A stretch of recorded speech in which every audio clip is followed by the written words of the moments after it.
Привет, друзья! Евгений Плющенко – выдающийся российский фигурист, четырехкратный олимпийский призер, заслуженный мастер спорта России. В 2017 году завершил спортивную карьеру и сейчас в собственной ледовой академии готовит новых чемпионов для отечественного спорта. Но перед тем, как мы начнем, подписывайтесь на наш канал, ставьте лайк и запостите видео в соцсетях. Далее мы расскажем, как живет Евгений Плющенко и сколько он зарабатывает.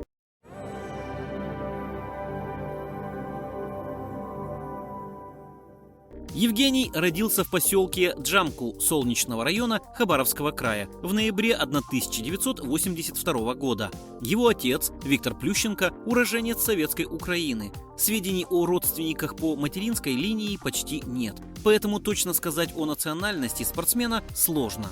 Вместе с мальчиком в семье воспитывалась сестра Плющенко Елена. В Хабаровском крае его родители участвовали в строительстве БАМа. Однако суровый сибирский климат пагубно влиял на здоровье ребенка и однажды привел к двухсторонней пневмонии, из-за чего семья была вынуждена переехать в Волгоград. Из-за плохого здоровья врачи посоветовали Евгению заниматься спортом. Выбор остановили на фигурном катании. В феврале 1987 года четырехлетний Плющенко пошел в секцию, где его тренером стала Татьяна Скала. Уже в раннем детстве его ждали первые значимые достижения. Наставница привела 7-летнего фигуриста к первому призу – хрустальному коньку. Тогда же на перспективного ребенка обратил внимание Михаил Маковеев. А когда ледовую арену, где тренировался юноша, закрыли, Маковеев не бросил ученика и отвез его в Санкт-Петербург, чтобы представить Алексею Мишину. Плющенко пришлось проявить весь свой талант, чтобы произвести впечатление. Это ему удалось, и в 12 лет Евгения приняли в команду, где он тренировался вместе с Алексеем Ягудиным. Евгений остался совсем один в чужом городе, который поначалу не питал особых симпатий к юному фигуристу. Плющенко жил в небольшой комнате общежития и разрывался между тренировками и школой. Вскоре к сыну переехала мама, и жизнь начала налаживаться. Отец и сестра остались в Волгограде. Через год упорных тренировок фигурист занял 6-е место на чемпионате России среди юниоров. В 14 лет перед Cup of Russia он ощутил боли в спине, несмотря на которые все же участвовал в соревнованиях и занял 4-е место, оставив позади взрослых фигуристов. Это были первые, но далеко не последние проблемы со спиной у Плющенко. Благодаря полной самоотдаче копилка личных достижений стала пополняться новыми наградами. Бронзовая медаль чемпионата России, серебро чемпионата Европы и 3-е место чемпионата мира. Примерно в это же время его близкий друг и соратник Алексей Ягудин начинает тренироваться у Татьяны Тарасовой, и между двумя фигуристами начинается соперничество.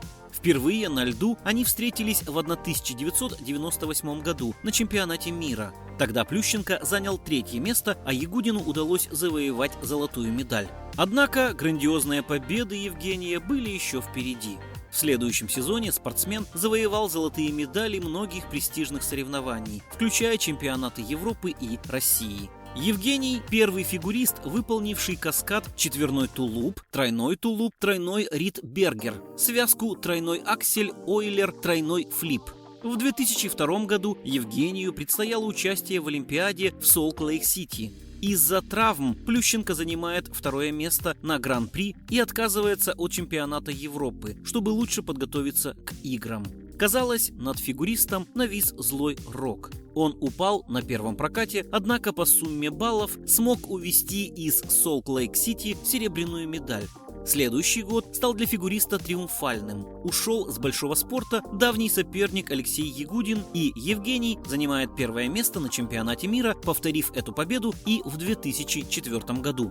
Олимпиада 2006 стала для Евгения куда удачней. В короткой программе он абсолютно без помарок выполнил все 8 элементов, за что получил высшую оценку, установив мировой рекорд и преимущество над соперниками в 11 баллов. Произвольная программа также прошла на высоте. В итоге Плющенко завоевал золото в Турине, опередив серебряного призера на 27 баллов.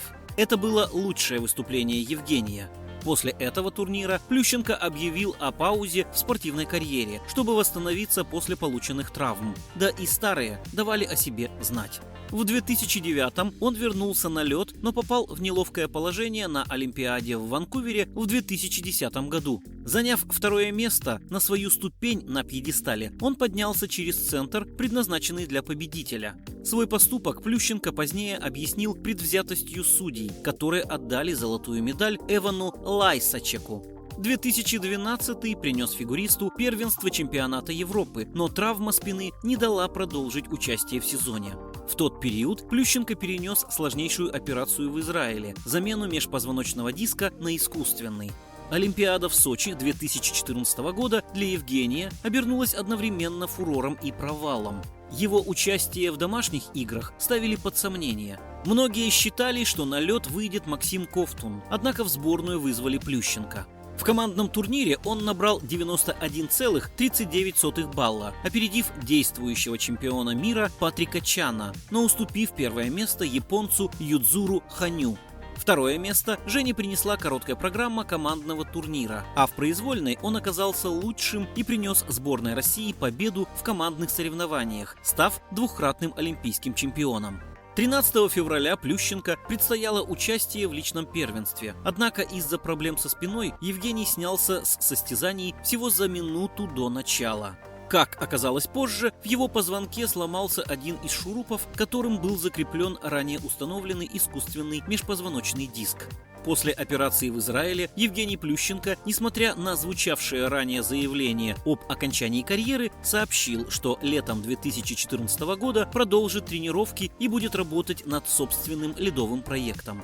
В марте 2017 года Евгений Плющенко сообщил о завершении спортивной карьеры, пояснив, что с возрастом перестал иметь силы на конкуренцию с новым поколением фигуристов, которые уже достигли высокого мастерства. Кроме того, он напомнил, что за всю спортивную деятельность перенес 15 сложных операций.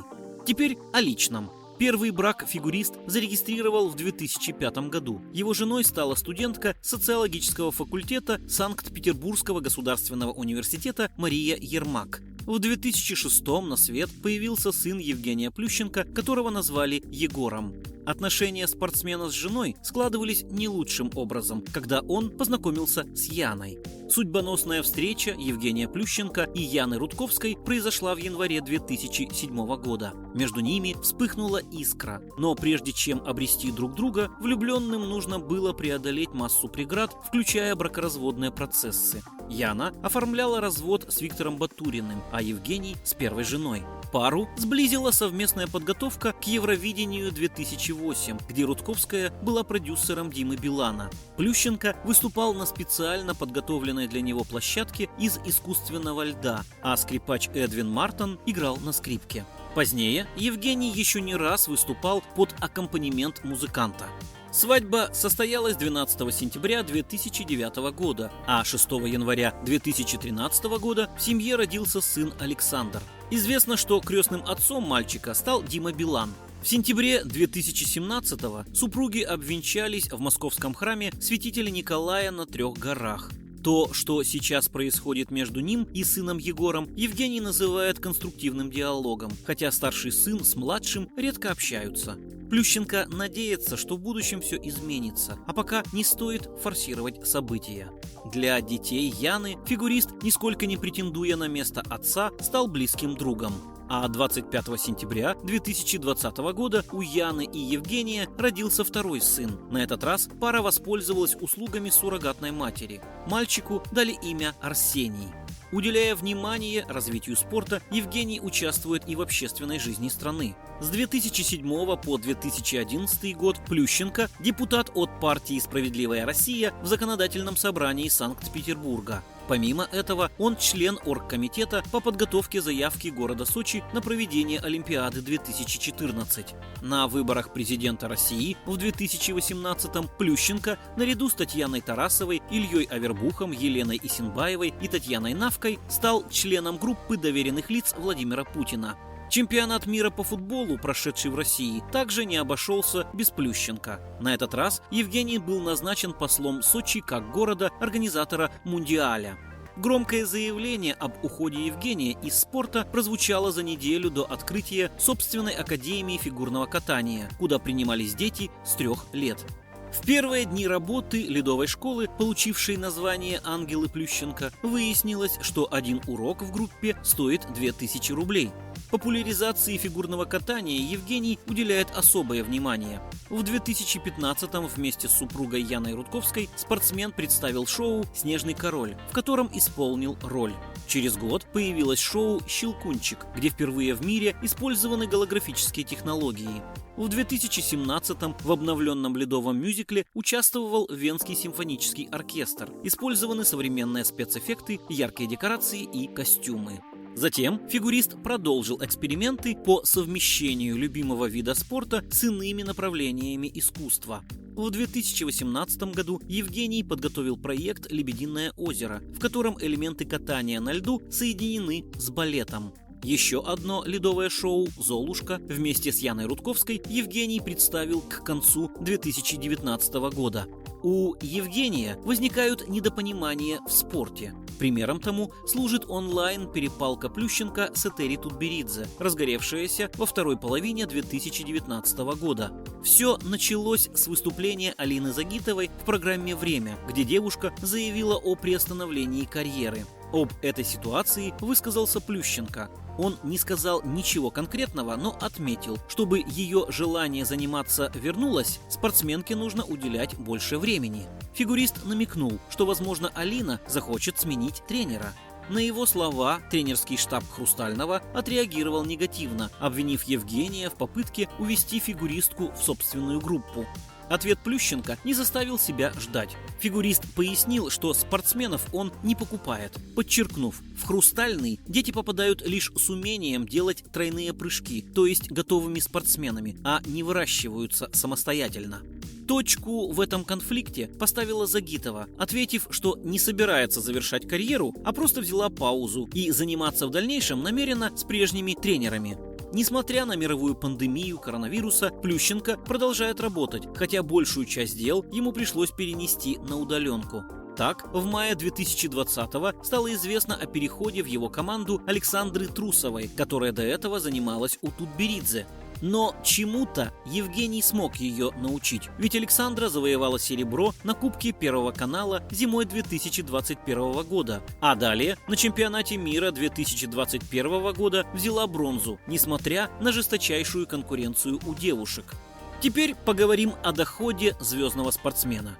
Несколько лет назад был обнародован факт, что персональные тренировки у Евгения Плющенко стоят 60 тысяч рублей в час. Ежегодно Плющенко попадает в список российской версии Forbes, оказываясь то в четвертом десятке, то в первом. Времена меняются, как и уровень состояния Плющенко. Так, например, в рейтинге «Главные российские знаменитости» 2018 он занял 21 место, а его состояние оценили в $5 миллионов. Интересный факт, что 7-летний сын Плющенко тоже зарабатывает миллионы. О каждом шаге Алекса Плющенко, которого все знают как Гном Гномыча, сообщается в социальных сетях. Зарабатывает он настолько неплохо, что большинство россиян прослезится от таких цифр. Старший Плющенко в одном из интервью уже признавался, что сын зарабатывает больше него. А однажды Гном Гномыч подарил родителям небольшой чемодан известной марки стоимостью 170 тысяч рублей. Так откуда у 7-летнего ребенка такие огромные деньги? Мама, Яна Рудковская, раскрыла годовой доход сына, который составляет 12 миллионов рублей. Основную часть денег Гном Гномыч получает за участие в ледовых шоу отца, которые проходят по всему миру. Только за последние 1,5 года 7-летний Алекс побывал в Италии, Испании, Японии, Германии и других странах. А еще у него есть крупные рекламные контракты, в том числе с мировыми брендами одежды, например, Balmain. У Гномыча есть свой счет. Все деньги, которые он зарабатывает, идут на его счет. С этого счета оплачиваются няни, водитель, охранник. Все его рекламные контракты оформлены на меня. У него 4 спонсора. Сейчас он снялся в мировой рекламе. Его годовой доход 12 миллионов. Это без рекламы в Инстаграме, рассказала его мама Яна Рудковская. По официальным данным от Росстата, средний доход населения Российской Федерации в 2020 году составил 48 300 рублей в месяц. Месячный доход Гном Гномыча 1 миллион рублей, что в 20 раз больше, чем у среднестатистического жителя страны. Большую часть времени семья проводит в собственном доме на Рублевке. Это трехэтажный особняк общей площадью 1000 квадратных метров. Обустройством дома занималась сама Яна. Дизайн выполнен в светлых оттенках. Предметы интерьера и мебели пара заказывала в Германии и Италии. Конечно, кроме дома на Рублевке, у супругов есть квартира в Москве, квартира в Санкт-Петербурге, дом под Санкт-Петербургом, роскошная недвижимость в Сочи. О заграничной недвижимости Яна и Евгений не распространяются, так что являются ли они владельцами заграничной недвижимости или нет, точно сказать невозможно. Во дворе дома на Рублевке есть бассейн открытого типа, хоккейная площадка, прекрасный цветущий сад с водопадами, а в самом доме выделено место под гараж для 2 автомобилей. Вообще, автомобили – это слабость Евгения Плющенко. В его распоряжении всегда есть несколько стильных дорогих авто, таких как Mercedes-Benz G-Class, он же просто гелик, Porsche Cayenne, Rolls-Royce Wright. Друзья, если вам понравилось наше видео, но вы еще не подписались на нас, то подписывайтесь прямо сейчас и запостите видео в соцсетях. В следующих выпусках будет много интересного. До скорых встреч, пока!